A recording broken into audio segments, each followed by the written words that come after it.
Welcome, beautiful Paris Saint Germain family. Absolutely humongous video right here. We're going to be going through the top 20 transfers in Paris Saint Germain history without this transfer window and ranking them based upon how well they were. So, nothing better than going through the top 20. First of all is William Pacho, buying 40 million from Frankfurt. Has only played one season at Paris Saint Germain, but that one season, legendary, quadruple, Champions League. In my opinion, the best centre-back in the Champions League last year, despite him not being part of the Champions League team of the season. And that PSG spot going to Marquinhos and adding Pastore next to it. But if anyone watched football, they would have understood that William Pacho was the best centre-back in the Champions League last season. And that's the best thing about Pacho. He went from never playing a Champions League game to being the best centre-back in the Champions League season in his first Champions League season. And what a signing William Pacho has been. He came out of nowhere.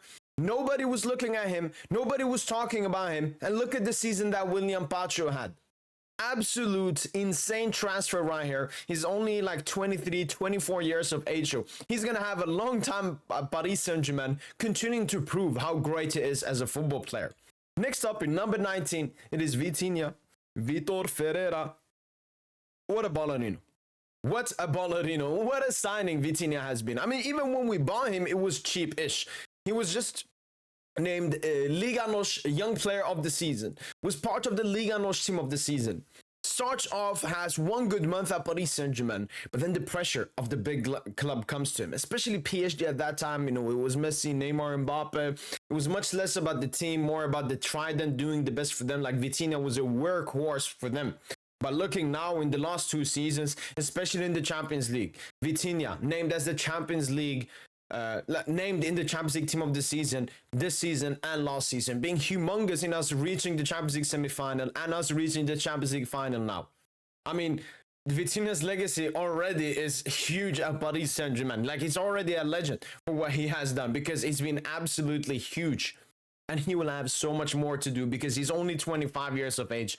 Another great transfer. And that's something you would notice. Paris Saint Germain, the majority of the signings we make are great transfers. Next up, Javier Pastore. You could call him the Neymar at PSG before the Neymar, and he was the after Okocha Ronaldinho. He was continuing that legacy of the South American ballerinos at Paris Saint Germain. He was obviously signed before Zlatan Ibrahimovic and Thiago Silva was signed to Paris Saint Germain, and what a baller he was. I unfortunately wasn't able to watch as much of Javier Pastore as I would have wanted because it was a bit here earlier, and I didn't watch as much PSG when I was younger. Especially, it was very hard finding the Ligue 1 games, and then obviously you care more about the Champions League games than the Ligue 1 games. So I didn't get to see that much of Javier Pastore, but my favorite moment of him, which a lot of people remember, is that goal versus Chelsea. We're 2-1 up, we're like, let's take the 2-1 to Stamford Bridge.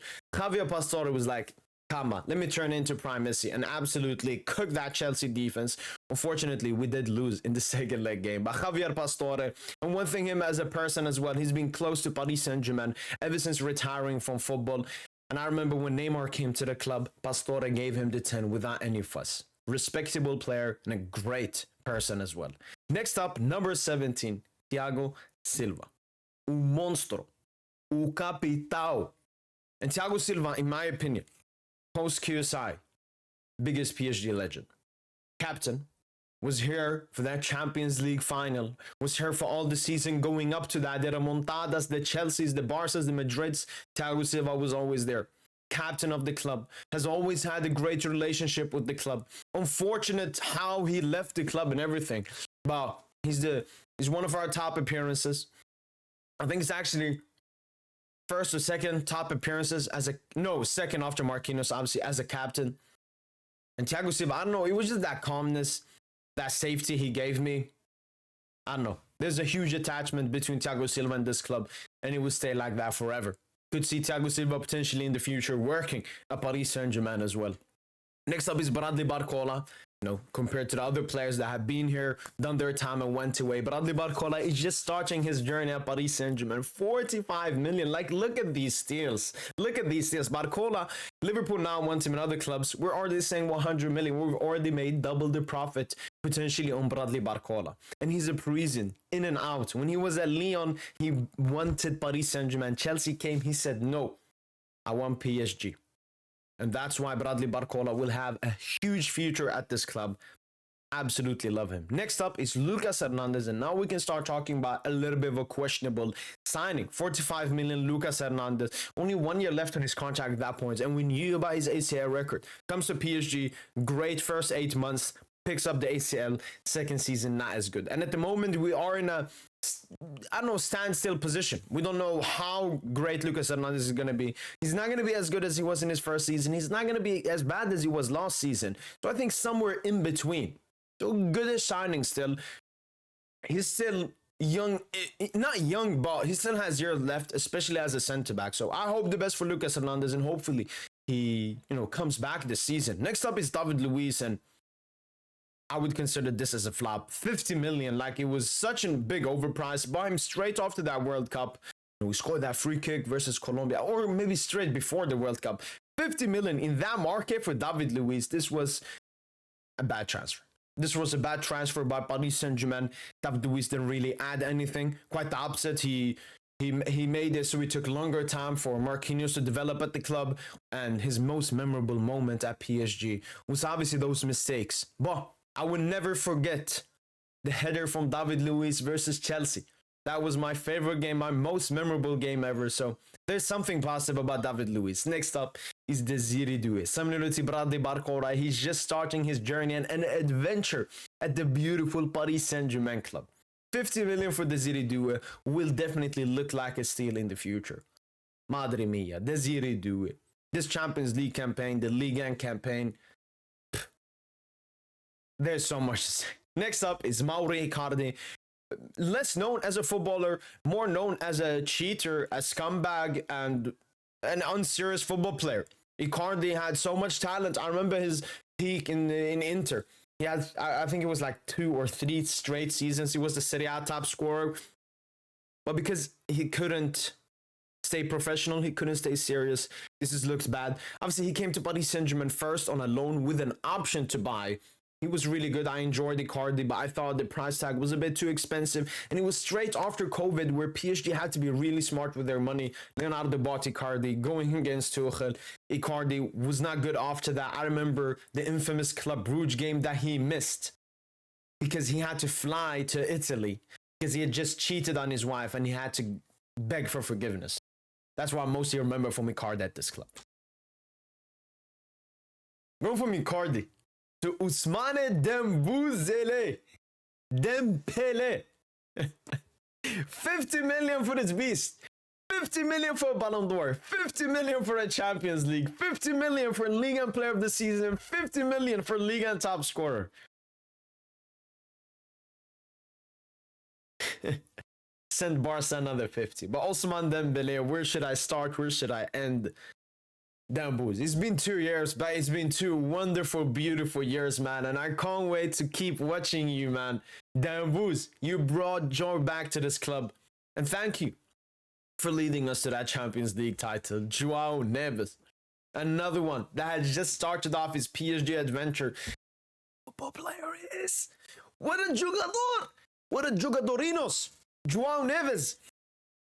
Like, João Neves actually, even for me, there's a larger attachment because footballistically, he plays football as I want to play football.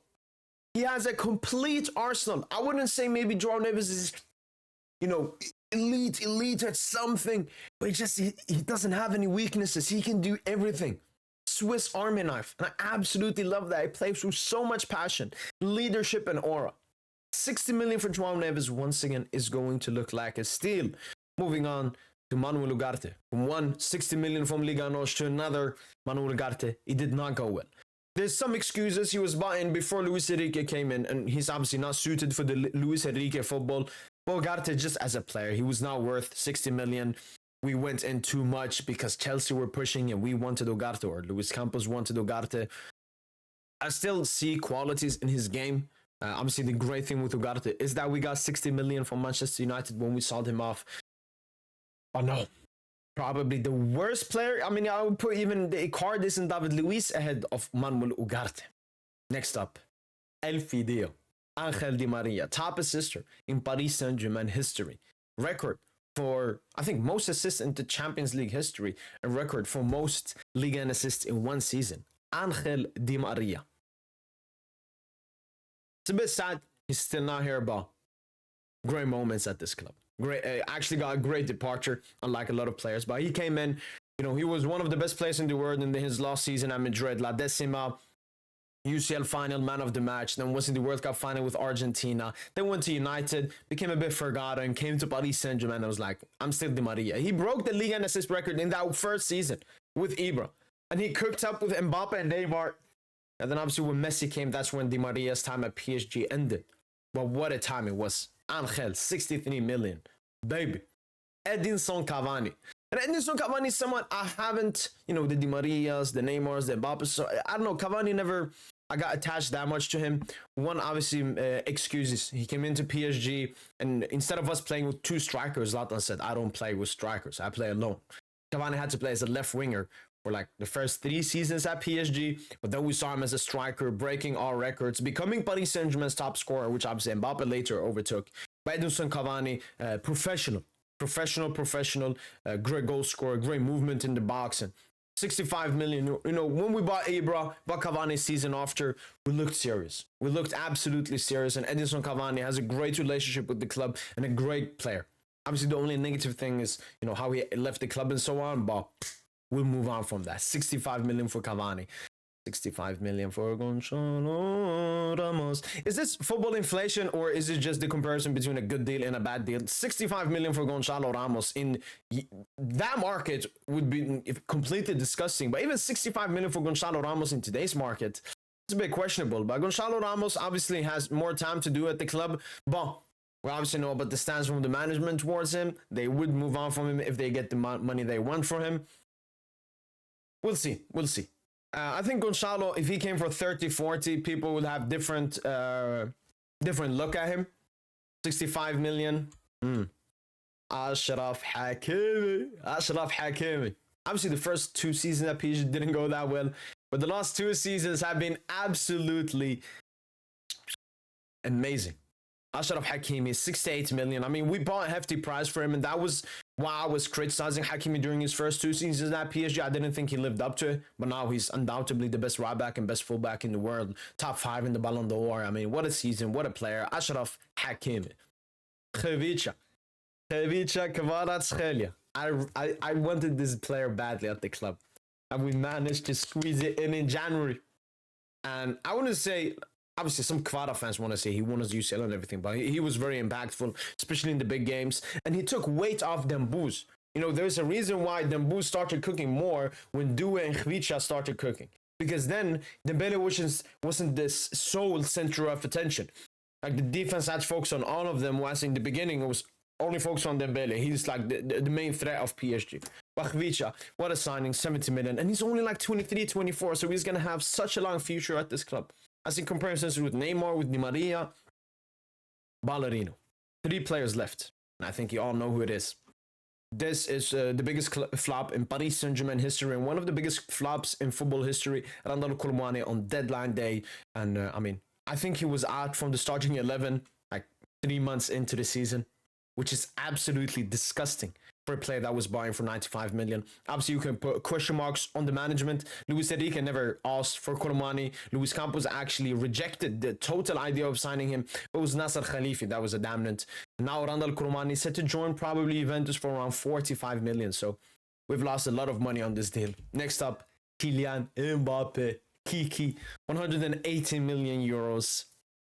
Let's stay positive. Kylian Mbappe, top scorer of the club, top scorer in the Champions League, top scorer in Ligue 1, top scorer in the Coupe de France, top scorer in the Coupe de la... Maybe not Coupe de la Ligue because he ended a bit early. Maybe top scorer in the Trophée du Champion as well.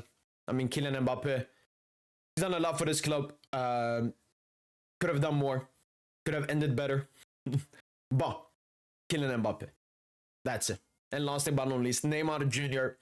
came here. And that's when I started believing in the UCL. Before I hoped for it, when Neymar came, I expected it. And took us really close. Left with 90 million. Top 5 in goals, top 5 in assists in PSG history. Neymar, man. Still hurts me that some PSG fans question his legend status at this club. But now, we've gone through the top 20 signings in Paris Saint Germain history, apart from this season. Obviously, Chevalier and Zabarni would have been part of it, but we haven't seen them. It would be a bit like this. So, here are the rankings: 10, 9, 8, 6, 4. Kylian Mbappe is the first one. He has to be a 10. Javier Pastore. And I'm not going to look at so much. I'm going to look at how much we bought them for, but I'm not going to look like sold. Obviously, we got nothing for Mbappe, but we got 60 for Ugarte. That doesn't mean I'll put, like, this is not transfer deal. This is how much we bought them for, the expectations, impact, and how well they were at the club. So I'll put Mbappe at 10, obviously. Javier Pastore, probably put him at 8. Angel Di Maria. Should be 10 as well. Khvicha already at 9, man. David Luiz, probably 6. Vitinia. I mean, Vitinia should already be in 10. But I'm going to put him 9 ahead of Khvicha. Do a 9. But Cavani. I'm going to put him 9. I think both Di Maria and Mbappe are more impactful and better, in my opinion. Neves here as well. Hakimi. Ugarte, I'm going to put him at 4. I'm going to put him... I'll put Icardi ahead. Pacho, I'll put here. Lucas, yeah, we can put Lucas there. That actually suits him. Goncalo, yeah, we'll put Goncalo there. Neymar there. Kolo. I mean, Kolo, wait. Kolo, wait. Don't go. No. Oh, don't go away, Kolo. Thiago Silva. I'm gonna put Dembele there, man. Dembele is a special player. But then you may put Vitinia there as well. It feels like I haven't... So, Kolo Muani is 0, 100%. That's not going to change. Ugarte, Icardi. You know what? I'm going to put David Luiz down. Goncalo, Lucas, I'm going to put them together. I can... That thing, like, Goncalo was buying for more, but the transfer looks a bit better than Lucas. So we're going to put Goncalo ahead of Lucas. Pastore, Pacho. Remove anyone... I don't know, man. I love all of these, man. You know what? This is going to be the ranking. And as you can see, most Paris Saint Germain signings are great signings. Like, money-wise. Like, when we buy, I don't know, cheap players, maybe they're ass. But when we put in money, you can see. You can call all of these 4 flops if you want. But all above that, good to absolutely generational. Let's rank them. I'm going to put Neymar first, obviously. Oh, or Thiago Silva. I'm going to put Thiago Silva first, buying much cheaper as well. Neymar, Mbappe, Di Maria, Dembele. Yeah, that suits. Dembele obviously will outgrow these players. But we put it like this. We'll be nice to them. I'm going to put Cavani first. These players will have a lot of time. Vitinia second for sure. Ooh, Hakimi. Yeah, Hakimi like this. Ooh. I don't know the ranking about these, man. You know, they're going to be here for a long time and everything. Like, basically, these 3 have been here 1 season, half season, 2 seasons. But it's too little. Pacho. Yeah, I'm going to put Pacho with Javier Pastore. I'm going to move Barcola down. It don't matter. I'm going to move Barcola down to this.